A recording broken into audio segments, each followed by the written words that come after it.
चुनाव यात्रा सत्ता के महासंग्राम में आप सभी का स्वागत है। आज हम लखनऊ लोकसभा क्षेत्र में हैं, जहां हमारे साथ समाजवादी पार्टी के नेता हैं और भारतीय जनता पार्टी के और तमाम कार्यकर्ता भी हैं। मैं सबसे पहले तारुफ कराऊंगा, आजम साहब हैं जो समाजवादी पार्टी के प्रवक्ता हैं। आपका क्या नाम है? दिलीप श्रीवास्तव जी हैं जो बीजेपी के पूर्व प्रवक्ता हैं, पार्षद हैं। सबसे पहले आजम जी, किस तरह की लड़ाई देखते हैं? 20 तारीख को चुनाव है, नामांकन राजनाथ सिंह ने किया, उनके साथ एक लौ लश्कर था। अभी तक रविदास मल्होत्रा का नाम चल रहा, नामांकन तक नहीं हुआ।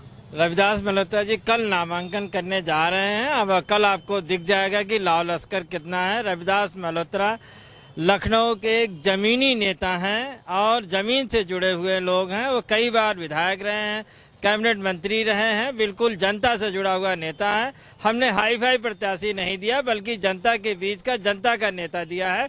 लड़ाई बहुत ही कांटे की होगी, परिणाम हमारे हक में आएंगे। नामांकन हो चुका है, तैयारी क्या है?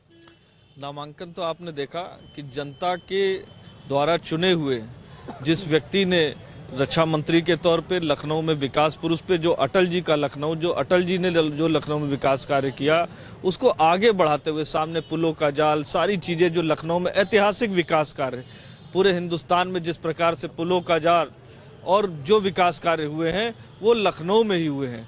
अटल जी के सपनों का लखनऊ, उस सपने को साकार करने का काम, और जो उनके नामांकन में उमड़ा जन सैलाब था, कहीं से भीड़ नहीं बुलाई गई थी। जनता स्वयं अभिभूत थी कि जो विकास कार्य माननीय राजनाथ सिंह जी ने किए उसलिए उनके स्वागत के में खड़ी हुई थी। और वही जन सैलाब सिद्ध करता है कि ऐतिहासिक, और जो नारा दिया है, जनता द्वारा नारा दिया गया है अब की बार 5 लाख पार, वो साकार होने जा रहा है। 5 लाख पार, 400 पार, ये दो जो बड़ी बात है। कल मैंने इसको रखी भी, मैंने कल कौशल किशोर और राजनाथ सिंह तमाम लोगों का इंटरव्यू किया, तो लखनऊ में 5 लाख पार और पूरे देश में 400 पार, ये आंकड़े कितने सच?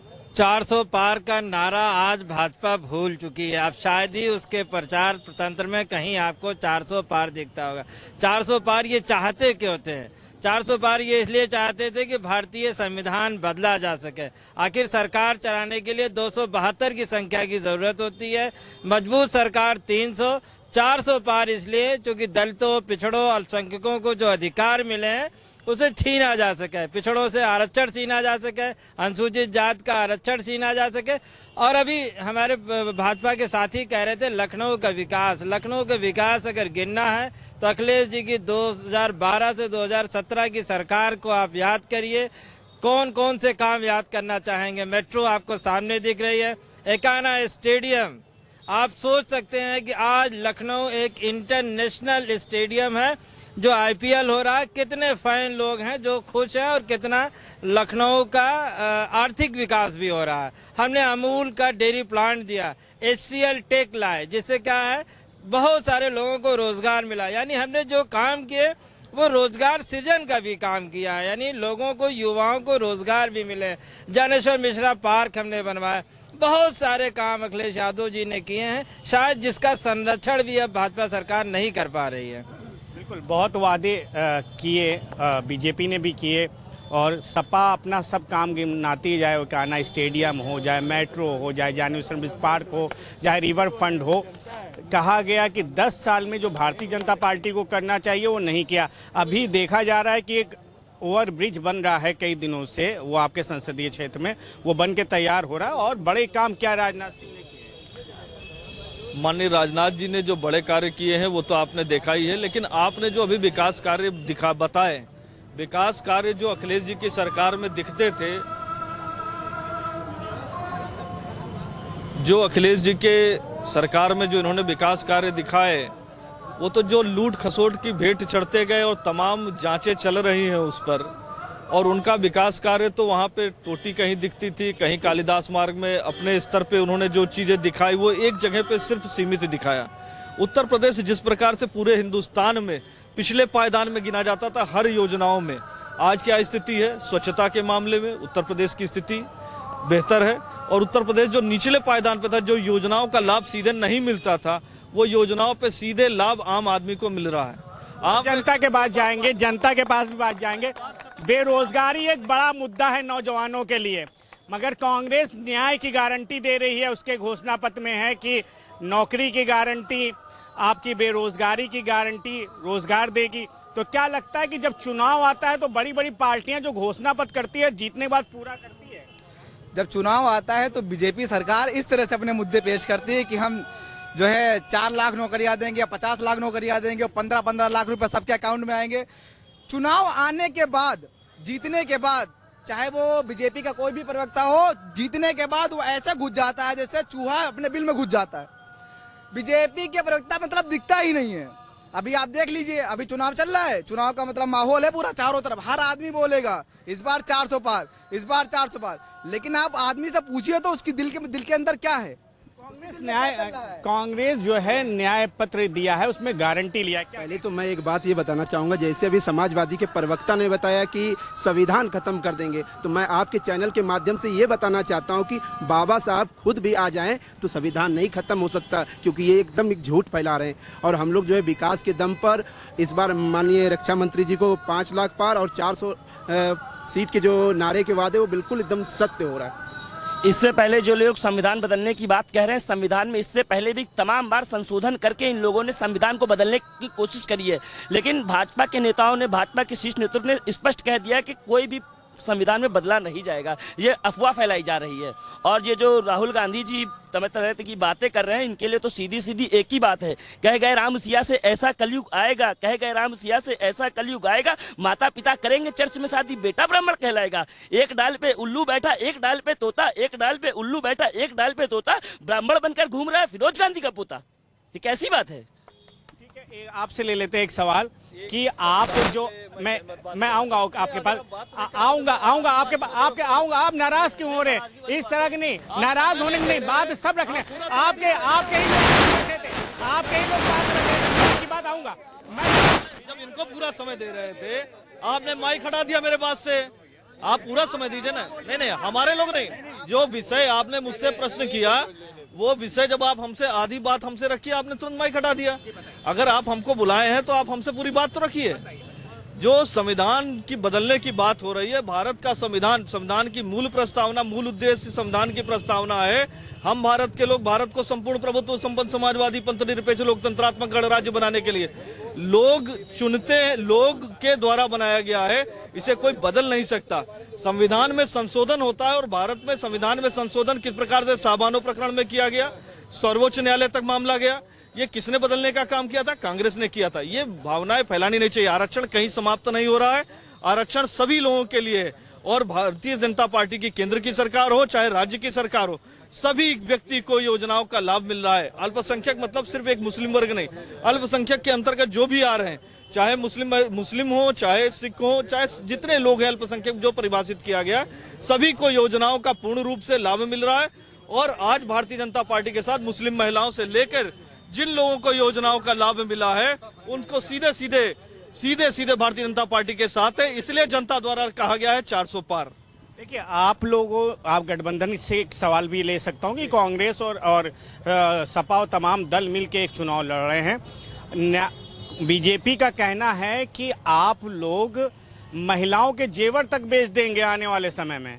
तो जो आपका न्याय पत्र है और जो उसमें आप घोषणा कर रहे हैं, उसमें कह रहे हैं जो भी आपकी प्रॉपर्टी है, महिलाओं का स्वयं जेवर है, उसका भी हिसाब किताब लेंगे। यही तो मैं कह रहा था, अभी जो भाजपा के प्रवक्ता कह रहे थे, मेरा कहना ये था कि आखिर लल्लू सिंह कौन हैं? 2 बार के सांसद हैं।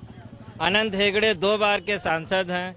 अरुण गोविल जो राम का रोल किए हैं, बहुत ही सम्मानित हैं, वो ये कह रहे हैं कि हमें 400 दीजिए, हम संविधान बदलना चाहते हैं। तो अगर ये लोग कोई इम्पोर्टेंस नहीं है इनकी कोई, तो हमें कुछ कहना नहीं है। भाई ठीक है, हो सकता है जो भाजपा प्रवक्ता कह रहे हैं वही सही है। अगर इनकी इम्पोर्टेंस है तो जनता के बीच में ये मैसेज चला गया है। दलितों, अल्पसंख्यकों और पिछड़ों को जो अधिकार मिले हैं वो भाजपा छीनना चाहती है और उसी सामंतवादी व्यवस्था में वापस ले जाना चाहती है, जहाँ के सिर्फ जमींदार लोग रहते थे, बाकी जनता का कोई अधिकार नहीं था।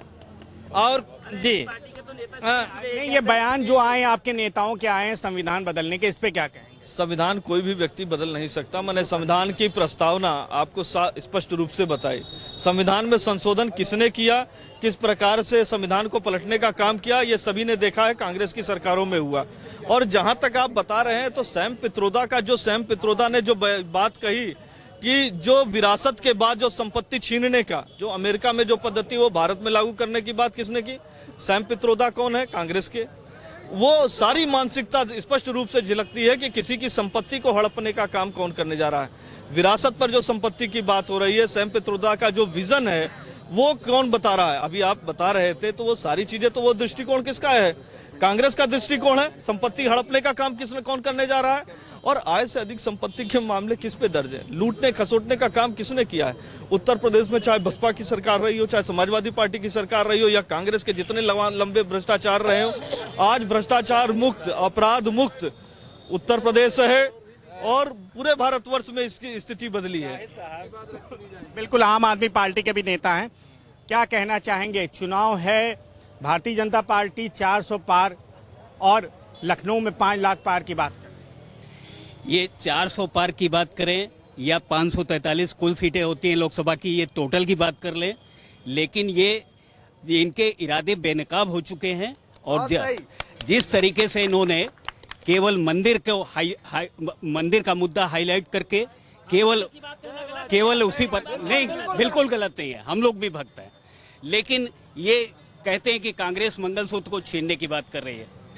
वो आएंगे तो सत्ता में मंगलसूत्र को छीन लेंगे। अब सोचिए कि सोना जो 24,000 था 2014 में 10 ग्राम का, वो आज 75,000 की कीमत पर पहुंच चुका है। तो मंगलसूत्र छीनने की बात कौन कर रहा है? और बेरोजगारी के, महंगाई के मौलिक मुद्दे कहाँ हैं? सैम पित्रोदा कौन है आप बताइए पहले। सैम पित्रोदा की बात हम क्यों करें? हम तो अपने भारत के पूर्व प्रधानमंत्री मनमोहन सिंह जी ने क्या कहा था?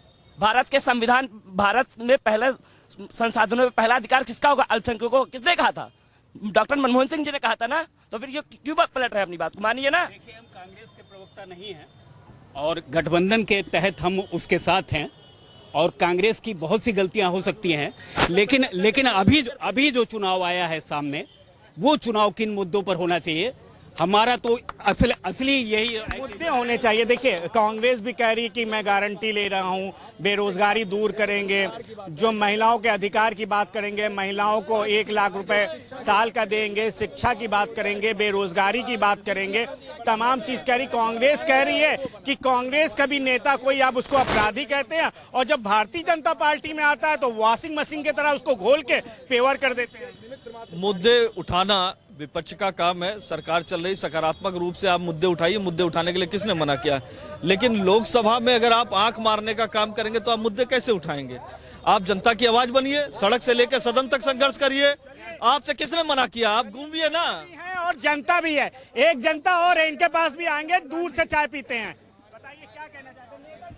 देखिए, माननीय राजनाथ सिंह जी बढ़िया आदमी हैं, ठीक है, वो जीतेंगे, लेकिन सरकार मोदी की नहीं बनेगी।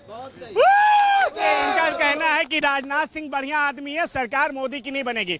तो ये तो प्रत्याशी तो सभी के फेवरेट हो चुके हैं, मगर अगर राजनाथ सिंह जीतेंगे तो एक आपकी नजर में यहाँ राजनाथ सिंह अच्छे हैं तो कोई जिले में और नेता अच्छा है? देखिए, डेट के हिसाब से चुनाव होता है, राष्ट्रीय चुनाव की मुद्दों के हिसाब से।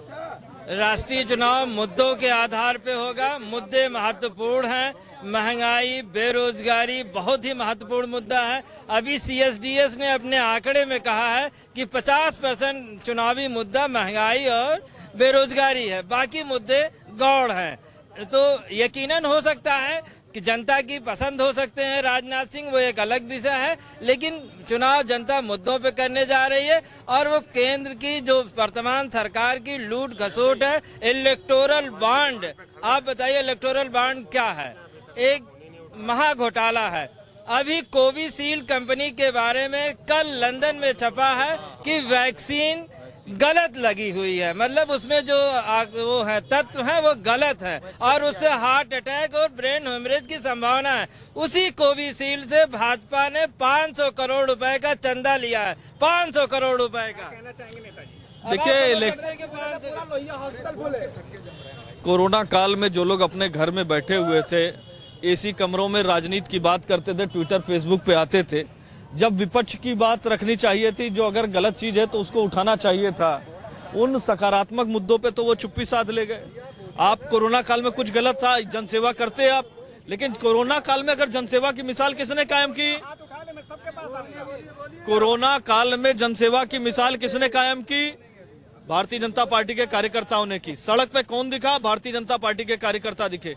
आप समाज सेवा करिए, समाज सेवा। तो कह रही वैक्सीन गलत लगवा दिया। वैक्सीन कहीं गलत नहीं लगी, साइड इफेक्ट्स की बात कही गई है, ये साइड इफेक्ट्स की बात बताई गई है।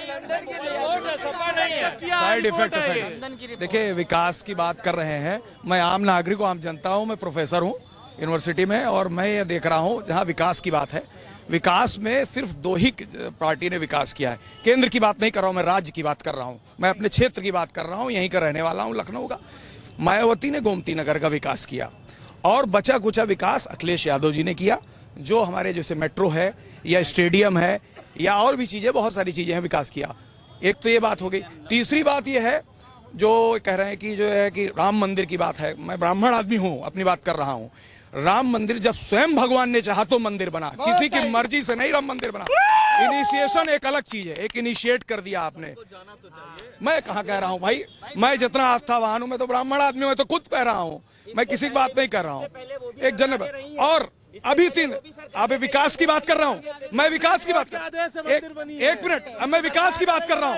मैं विकास की, सरकार ने नहीं मंदिर बनाया है। 3 दिन पहले हाईकोर्ट ने स्वतः संज्ञान लिया है, नगर निगम विकास जानकीपुरम में जो है एक 8 साल का बच्चा मैनुअल के अंदर गिर गया, रोज पेपर में आ रहा है। सारे जितने अभियंता हैं, चीफ इंजीनियर और मर भी गया, पुराने लगा सर, मर गया। पुराने लखनऊ की बात नहीं कर रहा, मैं जानकीपुरम की बात कर रहा हूँ। तो पूछा गया है भाई ऐसा क्यों हो रहा है, क्या विकास आपके पास, कितना विकास आप कर रहे हो कि जो आप गड्ढे क्यों खुले हैं? गड्ढे मुक्त सरकार की बात की आपने, रोड अच्छी होगी, नाले अच्छे होंगे, इस तरह की। देखिए, आप अगर आप लखनऊ में ही रह रहे हैं तो आप देख सकते हैं किस प्रकार के ये सड़कों का जाल उत्तर प्रदेश में बिछ रहा है। लखनऊ में चौमुखी विकास देखने के आप देख सकते हैं। जब पिछली सरकारों ने, ये लोग बता रहे हैं, मेट्रो चलाने का काम किया, जब समाजवादी पार्टी की सरकार में मेट्रो चलाई गई तो मात्र एक परिवार बैठा था, वो अखिलेश यादव का परिवार बैठा था, और माननीय राजनाथ जी के नेतृत्व में जब मेट्रो चली, आज भारत का हर एक, उत्तर प्रदेश का हर एक परिवार का सच बैठ रहा है, तो ये मेट्रो चलवाने का कहा जाता है। जब समाजवादी पार्टी की सरकार में मेट्रो चली तो किसका परिवार बैठा था? तो आपने भी चलाई, मगर कानपुर में बीजेपी ने चलाई, तमाम और जिलों में चली। हाँ, मेट्रो सुनिए, मेट्रो का ये कहते हैं ट्रांसपोर्ट एयरपोर्ट से मुंशी पुलिया तक का एक रूट अभी चल रहा है, और वो समाजवादी सरकार में बना है, किसी से पूछ लीजिए, वो बना है। और दूसरा रूट तक मेट्रो गिनाते रहेंगे, आगे भी तो बढ़िए। दूसरा रूट नहीं, ये कह रहे थे, मैंने कहा दूसरा रूट, दूसरा मैं ये कह रहा हूँ, केंद्र सरकार में 90 लाख नौकरियां खाली हैं, 90 लाख पद खाली है। हाँ बोलो। समाजवादी पार्टी की सरकार में जब एक नारा दिया जाता था, ये लोग कहते थे समाजवादियों पार्टियों का नारा है खाली प्लाट हमारा है। ये लोग तो कहीं भी खाली प्लाट पढ़ाओ तो कहते थे हमारा है, खाली प्लाट हमारा है, यहाँ खाली है वहाँ हमारा है। मतलब किस प्रकार से लूट मची हुई थी। आज कोई गुंडा जमीन कब्जा नहीं कर सकता। ये बिल्डोजर बाबा की कहर है। और लोगों के पास आएंगे और लोग, मैं सिर्फ इतना जानता हूं कि आज की डेट में सारी जनता रोजगार, शिक्षा, स्वास्थ्य, ये 3 बुनियादी चीजें चाहती है, जो उपलब्ध नहीं है। सरकार किसी की भी हो, सरकार किसी की भी हो, सरकार से कोई फर्क नहीं पड़ता है। देखिए, मैं आपको बता रहा हूँ, देखिए, मैं किसी भी राजनीतिक पार्टी का सदस्य नहीं हूँ, मुझे कोई लेना देना नहीं, लेकिन ये सत्य है कि हर व्यक्ति इस समय बेरोजगार इतने ज्यादा हमारे भारत के अंदर हैं, वो सब परेशान हैं, उनको कहीं रोजगार नहीं है, बेरोजगारी चरम पे है, ये भी सवाल है। विद्वान अधिवक्ता बोल रहे थे, लेकिन इनको शायद याद होगा, लखनऊ, फैजाबाद, वाराणसी के न्यायालयों पे जब बम धमाके हुए तो उनके मुकदमे वापस करने का काम कौन कर रहा था। आज ये सब भी विषय हमको सोचने का भी चाहिए ना। और जब पर्यटन का क्षेत्र बढ़ेगा, तो रोजगार मिलेगा, रोजगार तभी मिलेगा। पर्यटन रोजगार मैं बता रहा हूँ, यहाँ बात बेरोजगारी की चल रही है, मेरी बात मेरी बात सुनिए, रुकिए। इस बार कह रहे हैं कि बात यहाँ बेरोजगारी की चल रही, बता रहे हैं कि वहाँ पे न्यायालय पे बम धमाका हुआ था। इनको ये नहीं पता कि पुलवामा में 400 किलो ड्रग्स कहाँ पे आया, वो कहाँ से आया, वो नहीं पता है। 400 पार इनको पता है, 400 पार बीजेपी 400 पार कह रही है। मेरी बात सुनिए, 400 पार बीजेपी कह रही है, लेकिन उसको देश की जनता अब की बार बोल रही है, मोदी बोल रही है। अब की बार कुछ नहीं।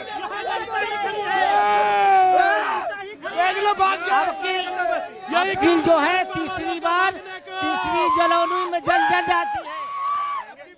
बिल्कुल हम थे चुनाव यात्रा को लेकर लखनऊ लोकसभा क्षेत्र में, जहां भारतीय जनता पार्टी और समाजवादी पार्टी के प्रवक्ताओं ने अपनी बात रखी, आम जनता ने बात रखी। बेरोजगारी, महंगाई, शिक्षा आम मुद्दा है।